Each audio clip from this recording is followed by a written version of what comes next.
Olá, então com o objetivo de exemplificar o uso, né, de passagem por referência e utilização dos ponteiros, eu comecei um exemplo aqui no nosso código, onde eu defino uma estrutura, certo? E uma estrutura que eu chamei de time, que é hora, minuto, segundo, e eu desejo fazer uma função que ela não retorna nada e que ela recebe uma hora, certo? Então, letime, o usuário passa uma hora vazia para a função e a função vai preencher solicitando ao usuário que forneça as informações dessa hora, minuto e segundo, certo? Desse evento, vamos chamar assim. Então, eu vou fazer aqui em cima sem fazer o protótipo mesmo e eu vou mostrar inicialmente sem ser por parâmetro e depois sem utilizar ponteiros e ver o que acontece e depois fazer a alteração com ponteiros, certo? Então eu vou receber um time aqui que eu vou chamar de t e esse time vai ser o time que eu vou fazer a leitura. Então eu vou pedir para o usuário printf inform a hora e aí eu faço um scanf %d comercial t, como não é um ponteiro eu vou usar o ponto t.hora, certo? Agora eu vou fazer o mesmo com o minuto, fazer o mesmo com o minuto, informe minuto, e aqui eu vou receber em minuto, que eu chamei de min, e depois os segundos, que eu chamei de seg, ok? Então basicamente a minha função faz isso, ela recebe um time, que vai pedir e preenche esse time a partir dos dados do usuário. Então aqui no meu programa principal, o que eu vou fazer é declarar, né, time t, certo? E vou pedir letime. E vou passar esse t para que a função receba os dados.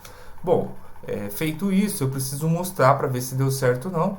Então eu vou mostrar aqui, vou criar uma outra função, void, vou criar aqui em cima mesmo, mostra time, que recebe um time t e vai simplesmente fazer impressão desse time. Então eu vou colocar um printf %d h, vou colocar aqui nessa anotação, né, %d m, %d s, ok?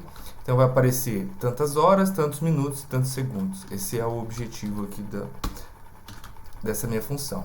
Então agora eu faço um mostra time, passando o meu t, um printf aqui só para pular de linha, certo? Bom, então feito isso, quando eu vou compilar o meu programa, ele vai executar, ele vai pedir para que eu informe a hora, vou colocar 5 minutos, sei lá, 3 segundos, 8.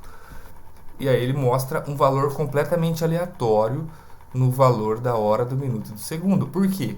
Porque esse valor de t não foi alterado. Se eu fizer aqui dentro da função, chamar o mostra time, só para a gente ter mostrar o t aqui dentro, tá? Printf.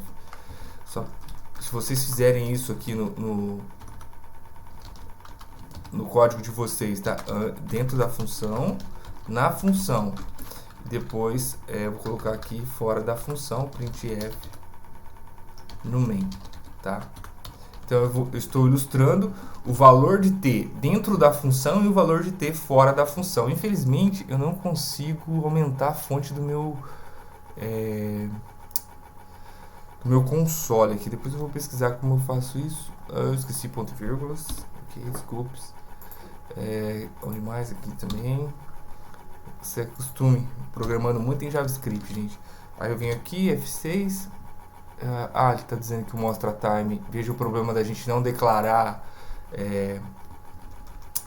declarar os protótipos, né? Porque ele começa a alegar que isso aqui não está no lugar certo. Então o mostra time, como está sendo usado dentro da função letime, ele tem que ser declarado antes, uma vez que eu não criei os protótipos das funções e estou colocando lá embaixo. Mas tudo bem, a gente já resolveu os problemas. Agora sim, agora eu vou informar uma hora, vou colocar 13 horas, 40 minutos e 66 segundos não dá, né? E 32 segundos. Tá? E aí ele vai mostrar, olha, na função ele mostra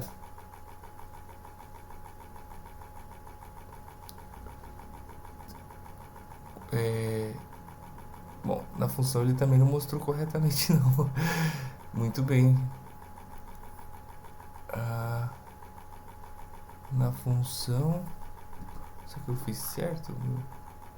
Gente...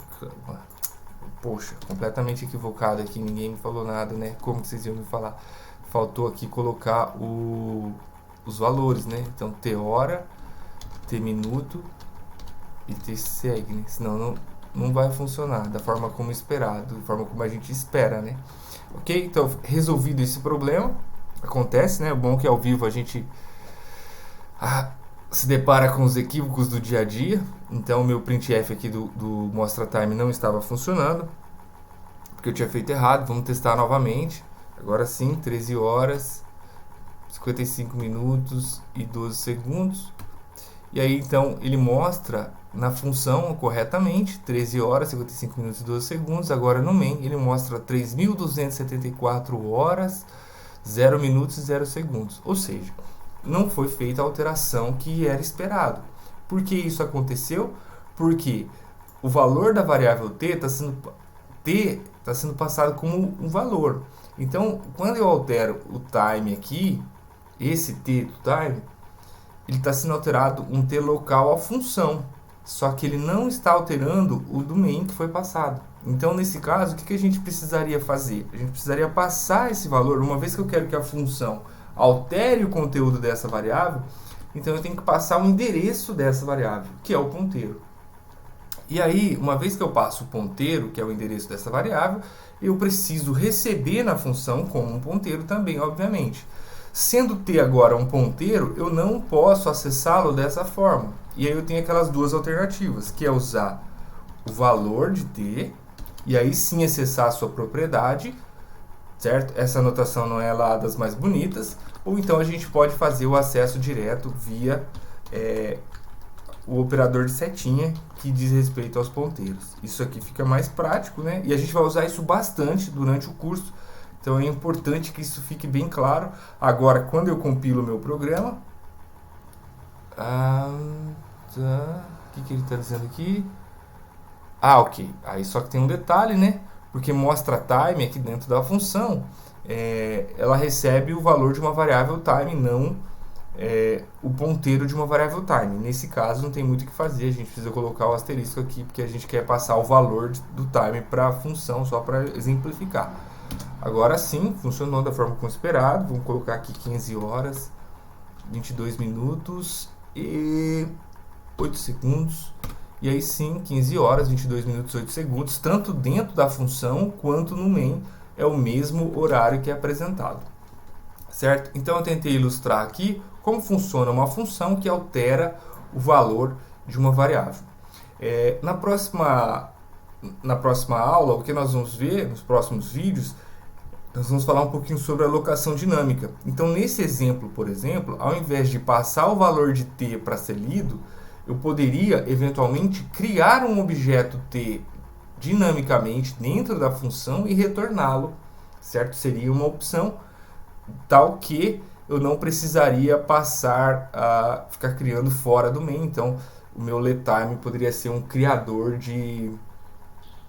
construtor de times, por exemplo, tá bom? Mas nesse caso depende muito do que você precisa, certo? Em alguns momentos você já tem um objeto e gostaria de preenchê-lo. Aí essa seria a forma mais adequada. Em outro caso, se você gostaria de criar conforme você vai solicitando, de forma dinâmica, você não sabe ainda quantos valores você vai precisar, aí ideal seria alocar a memória dinamicamente e transformar isso num objeto, que é o próximo assunto que nós vamos falar, que isso também requer a manipulação de ponteiros, tá bom? Espero que tenham gostado desse exemplo e até a próxima.